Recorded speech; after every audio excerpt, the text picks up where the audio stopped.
waaw kay jërëjëf suñu baabu xam ne yaa ngi laaj ba xam ndax taxaw janloog kaaba ga rek di ko xool noonu rek ndax tuyaabaa nga ci walla waaw loolu am na ahadis yu ñëw yoo xam ne ulamaa yi indi nañ ci ay àtte ci ne daxif la yëpp nag li leer rek mooy nazratul i'tizaam moom ta'zim ak nazratul ixtiraam yooyu moom lu yàlla fonk lu ne ku ko xool danga ci am tuyaaba ndax man yu'azzim sha'a'ira allahi fa innaha min taqwal qulub daa am yu bokk ci li wane ne nit ku ragal yàlla la lu yàlla màggal mu di ko xool bëtub màggal moo tax nasratu ixtiraamin li aalimin kon damay wax ci liñ ci wax boobu xam-xam nga xool ko bëtub ku ko warmaal dana jur ak texe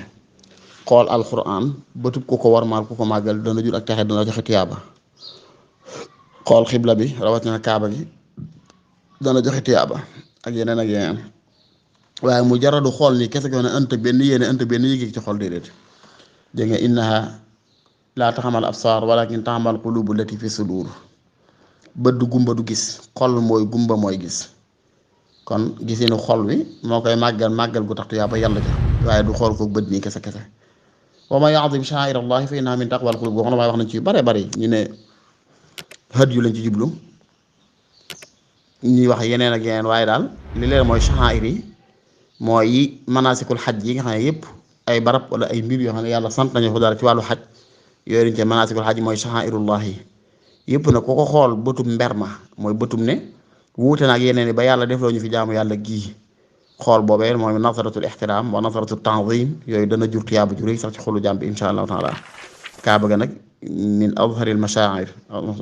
yëpp sha'airullah yëpp yee ci gën a fës kaaba gi ci la bokk kon ku ko xool bëtum màggal xool ko bëtub warmaal xool ko bëtub yéem ci yàlla comme noonu nga ko waxee tuyaaba la insha allahu taala lu dul kaaba gi te doon lu yàlla fonk lu yàlla màggal comme alquran wala borom xam bu ragal yàlla di ci fa xam xool yëpp rek xoolee xoolu màggal xoolu warmaal tuyaaba gi ci insha allahu taala wallahu taala a'lam bis-sawaab